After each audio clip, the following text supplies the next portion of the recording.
Bonjour à toutes et à tous, vous regardez l'échiquier mondial sur RT France. Aujourd'hui, direction la République démocratique du Congo, l'un des pays d'Afrique les plus riches grâce à ses ressources naturelles, mais où la situation sécuritaire et politique est au bord de l'implosion. Des dizaines de groupes armés et des violences sans fin. La crise en RDC s'aggrave d'année en année. Mais les élections présidentielles du 23 décembre sont comme une lueur d'espoir pour la population. L'opposition entend bien chasser un président dont le mandat a pris fin il y a déjà 2 ans. Cependant, le chaos social empêche la tenue du scrutin. Une transition pacifique du pouvoir semble difficile. Où trouver les origines de la crise en RDC ? Que peuvent changer ces élections si elles ont lieu ? Quel intérêt la RDC présente-t-elle pour les grandes puissances ? Pour répondre à ces questions, nous retrouverons en fin d'émission Bob Kabamba Kazadi, professeur en sciences politiques à l'Université de Liège. Monsieur Kabamba Kazadi, bonjour. Bonjour.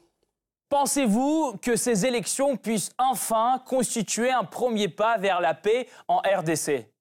On peut le penser, mais les enjeux liés au contexte politique de la RDC ne dépendent pas que des élections. Il y a malheureusement d'autres éléments qui interviennent pour que la paix puisse vraiment régner dans ce grand pays. Merci beaucoup, on approfondira tout à l'heure ensemble.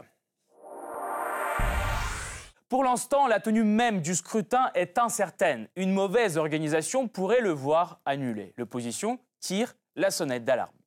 En République démocratique du Congo, l'état du réseau de transport est critique. Deuxième pays d'Afrique par sa superficie, elle ne compte qu'environ 3000 km de routes bitumées. La commission électorale possède seulement 150 camions et quelques avions pour assurer le vote à l'échelle nationale et installer des machines à voter. Ce nouveau dispositif des machines à voter est d'ailleurs une énième pomme de discorde entre le pouvoir et l'opposition qui les qualifie de machines à voler ou encore machines à tricher. Le 26 octobre 2018, des milliers de citoyens congolais sont même sortis dans les rues pour dire non à l'utilisation de ce système. Nous exigeons la mise à l'écart immédiate de la machine à voter du processus électoral en cours parce qu'interdite par la loi électorale et non prévue dans le calendrier publié par la CENI. Si ces machines focalisent les frustrations, les élections sont un véritable problème depuis longtemps et l'opposition considère l'actuel président Joseph Kabila comme seul responsable. Son ultime mandat présidentiel, d'après la Constitution, s'est achevé en 2016. Mais Kabila n'en finit pas de faire ses valises. Les autorités congolaises ont reporté les élections sous prétexte qu'il n'y avait pas de liste exacte d'électeurs. Ce n'est qu'en novembre 2017 que la commission électorale a fixé les dates définitives de la campagne présidentielle. Le compte à rebours est alors donc lancé. Les préparations pour la campagne présidentielle se font des deux côtés des barricades. Le président actuel renonce à une énième candidature sous pression de l'UE et des États-Unis. Mais il avance un dauphin, Emmanuel Ramazani Shadary. Ce dernier se trouve sur la liste de sanctions de l'UE qui l'accuse de graves violations des droits de l'homme. Shadary nie en bloc et demande la levée des sanctions. Si le clan Kabila campe sur ses positions, l'opposition, elle, semble divisée à la veille du scrutin. Le 11 novembre, les leaders d'opposition congolaise se mettent d'accord sur un candidat commun, désignant Martin Fayulu. Mais à peine le document signé, 2 d'entre eux se retirent de l'accord pour suivre leur propre chemin. C'est Vital Kamerhe et Félix Tshisekedi. La coalition se fissure. Les chances de Fayulu de l'emporter fondent comme neige au soleil. Finalement, la commission électorale enregistre 21 candidats. Le mandat du futur chef d'État sera des plus complexes. Selon les rapports de l'ONU, la RDC serait en train de plonger dans une crise humanitaire d'une gravité exceptionnelle. Plus de 70 groupes armés sévissent aujourd'hui dans le pays, mais certains d'entre eux ne contrôlent qu'une partie du territoire. Les plus connus sont les Maï Maï, les Nyatura et Mazembe. Une situation complexe encore renforcée par la présence de formations armées d'Ouganda, du Rwanda, du Burundi. Ces dernières sont arrivées dans les années 90 et restent actives. Pour la période de l'été 2018, l'ONU fait état de meurtres d'au moins 347 civils, dont 31 femmes et 58 enfants. Le nombre de personnes déplacées en interne atteint les 3,8 millions d'individus. La présence de ces groupes armés rappelle amèrement les origines de la crise. 1994. La guerre civile au Rwanda entre les Tutsis et les Hutus touche à sa fin. Des milliers de réfugiés s'installent alors dans l'est du Zaïre, ancien nom de la RDC, la République démocratique du Congo. Cet exil massif aggrave encore la situation d'un pays déchiré depuis longtemps par les tensions ethniques. En 1996, Des groupes armés reçoivent le soutien du Rwanda et de l'Ouganda. Ces rebelles prennent le contrôle des villes les unes après les autres. En mai 1997, ils entrent dans la capitale, Kinshasa, pour renverser le régime du dictateur du Zaïre, Mobutu Sese Seko. Le leader des rebelles, Kabila Père, se proclame président et rebaptise rapidement le pays. La première guerre du Congo est finie. La paix s'installe, pas pour longtemps. En juillet 1998, Kabila déclare son intention d'expulser tous les conseillers militaires étrangers du pays. Problème de taille. Il s'agit principalement des Tutsis, à l'aide desquels il est arrivé au pouvoir. Furieux, le 2 août 1998, un groupe militaire Tutsi se révolte donc et prend le contrôle de Goma, dans l'est du pays. C'est le début de la deuxième guerre du Congo, connue comme la Grande Guerre d'Afrique. Quelques jours plus tard, il se dirige déjà vers Kinshasa. Le président Kabila sent le danger et utilise les Hutus contre les Tutsis. Les ennemis du passé sont à nouveau face à face et les autres groupes armés ne font qu'empirer les choses. Massacres des civils, viols collectifs et nettoyage ethnique ont lieu dans tout le pays. Vers la fin de l'année 1998, le conflit militaire dans la RDC prend une nouvelle ampleur. Le gouvernement obtient le soutien de l'Angola, du Zimbabwe, de la Namibie, du Soudan et du Tchad. Le mouvement rebelle est lui aussi soutenu par le Burundi, le Rwanda, l'Ouganda et le parti d'opposition angolais, l'UNITA. Les interventionnistes cherchent non seulement à promouvoir leurs intérêts politiques, mais aussi à prendre contrôle des richesses naturelles de la région. Un premier pas vers la paix est cependant réalisé en juin 1999. À l'aide de l'ONU, toutes les parties impliquées dans le conflit signent une trêve. Un mois plus tard, le Conseil de sécurité des Nations Unies envoie une mission spéciale au Congo, la MONUSCO, pour stabiliser la situation dans le pays. C'est la plus grande et la plus chère des missions de l'ONU, toujours en opération de nos jours. Toujours brûlant, le conflit se poursuit avec l'assassinat du président Kabila en 2001. Son fils Joseph, arrivé au pouvoir, déclare alors son intention de mettre un terme à la guerre. En 2002, de nombreux traités de paix sont signés. Et en décembre 2002, l'opposition et le pouvoir s'accordent pour organiser des élections présidentielles et législatives. Cela met un terme à une guerre qui a coûté la vie à plus de 4 millions de personnes. Ce conflit est devenu le plus meurtrier depuis la Seconde Guerre mondiale. Malgré cette histoire douloureuse et une pauvreté généralisée, la RDC est assise sur un tas d'or. L'uranium et surtout le cobalt y abondent. Le cobalt est en effet une ressource cruciale à notre époque. Smartphones, ordinateurs portables, voitures électriques, le cobalt se retrouve dans toutes les batteries. Et près de 60% de la production mondiale provient du Congo. Depuis 2000, le prix du cobalt a été multiplié par 20. Son commerce est de plus en plus lucratif et le leader de l'industrie est déjà défini. La Chine domine l'industrie congolaise et mondiale de cobalt. 77% de tous les composés de cobalt au monde sont produits par des sociétés chinoises. Pour s'implanter en RDC, la Chine a d'ailleurs usé de sa puissance économique. Sur 6 milliards de dollars d'investissement direct au Congo, Pékin a dépensé plus de 400 millions pour construire des routes, des hôpitaux et d'autres infrastructures. Amazon, Apple, Tesla, Samsung, Volkswagen et LG dépendent tous aujourd'hui du cobalt chinois. Une situation que Washington veut voir évoluer en sanctionnant le président congolais et en soutenant les candidats d'opposition aux élections. Une transition politique pacifique est aussi impérative pour inciter la croissance économique et les investissements. La RDC a les plus grandes réserves de cobalt au monde, sans parler du cuivre, de l'uranium, du tantal, du tungstène, de l'étain, des diamants et de l'or. Un grand nombre de ces minéraux sont cruciaux pour l'industrie américaine. Mais tout le cobalt congolais ne provient pas de mines industrielles. Entre 17 et 40% est extrait à la main par des mineurs artisanaux, les creuseurs. Parmi eux, de nombreux enfants. Selon l'UNICEF, en 2012, 40 000 enfants travaillaient dans les mines, ne serait-ce que dans la partie sud du pays. Malgré les alertes lancées par Amnesty International et plusieurs enquêtes, cette industrie ne cesse de croître au Congo. Ces élections montreront si le nouveau gouvernement est prêt à faire évoluer ce secteur sensible mais meurtrier. Car cette situation nuit aux intérêts des compagnies occidentales et chinoises, mais aussi à ceux de nouveaux arrivants tels que la Russie. Car Moscou n'est pas inactif au Congo. Sa proposition, la coopération militaire. Le Parlement de Kinshasa a adopté en juin 2018 un accord prévoyant des livraisons d'armes russes, des missions de conseil et la formation de militaires.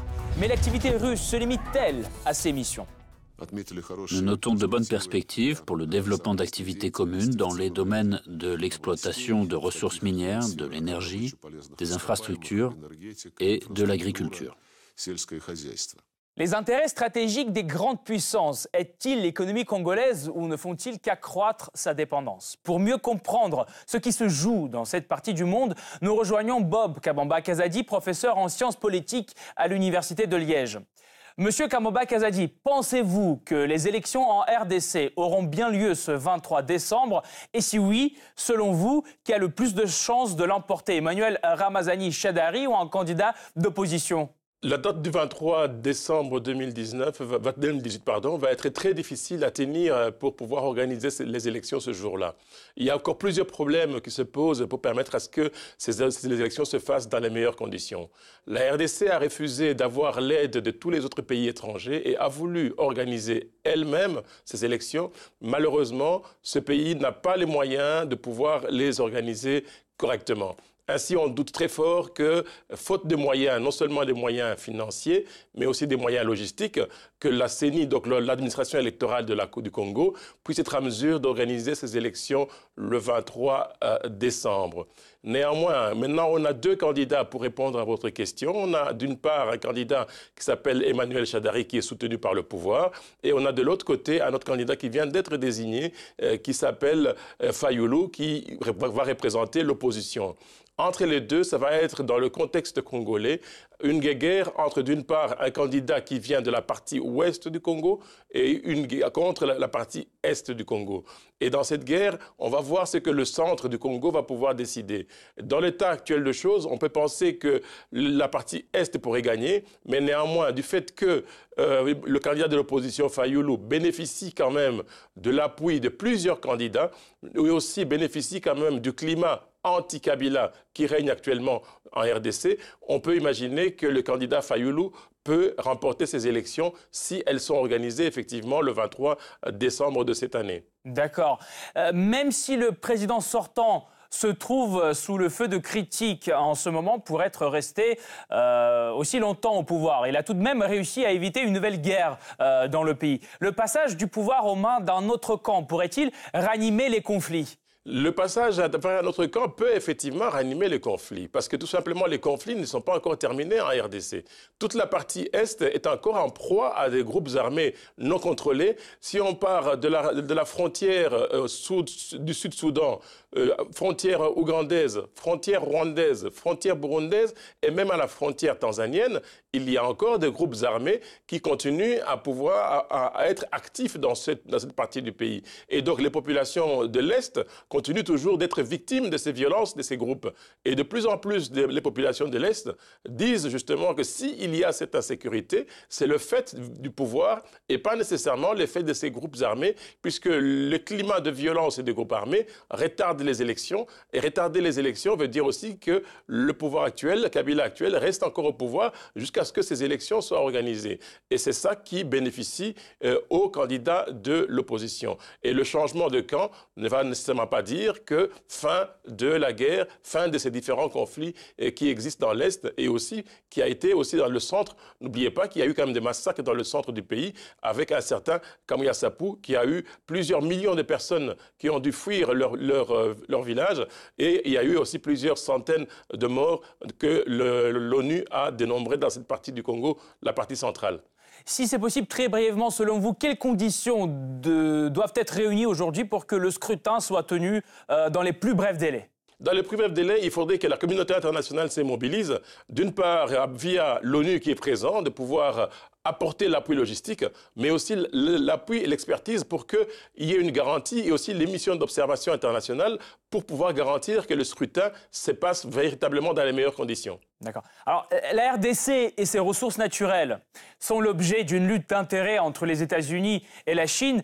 Quel candidat dispose du soutien de Washington et de Pékin ? Dans l'état actuel de choses, on peut dire de manière très claire, puisque le candidat de la majorité a été sanctionné par l'Union européenne, donc je verrais mal ou la Chine ou les États-Unis appuyer un candidat qui est sanctionné par l'Union européenne, c'est-à-dire qu'il reste l'autre candidat de l'opposition et qui est soutenu par beaucoup de pays limitrophes, notamment on parle de l'Angola qui apporte son soutien au candidat de l'opposition, donc on peut penser de manière très claire que le candidat de l'opposition pourrait bénéficier de cet appui de la communauté internationale pour véritablement amener une alternative au Congo et aussi une meilleure gestion et une meilleure gouvernance dans la question minière. pour vous, comment installer une paix durable en RDC? Pensez-vous que l'aide des pays intéressés par les ressources naturelles du pays pourrait rendre la situation plus stable ou ne font-ils que compliquer la situation? Je pense que l'intérêt peut être rendre la situation plus stable, puisque dans le commerce international actuellement, on ne veut plus travailler, on ne veut plus commercer, on ne veut plus exploiter dans des pays qui sont l'objet des droits de l'homme, violation des droits de l'homme, dans des pays où se pratiquent des massacres, dans des pays où il n'y a pas la liberté d'expression. Beaucoup de pays, beaucoup d'entreprises ne veulent plus travailler avec des pays qui sont hors système. Et il faut que le pays soit dans le système, et surtout que pour l'instant, on a besoin du cobalt qui se trouve essentiellement au Congo, et ce cobalt qui est important pour les industries futures des prochaines générations. Il va de soi qu'on a besoin d'avoir un Congo stable. Merci beaucoup, monsieur Bob Kabamba Kazadi. Je rappelle, vous êtes professeur en sciences politiques à l'Université de Liège. Merci encore d'avoir été là et d'avoir apporté votre éclairage. Cette partie-là n'est pas encore terminée. La semaine prochaine, une nouvelle partie vous attend avec d'autres pions sur l'échiquier mondial. À bientôt sur RT France.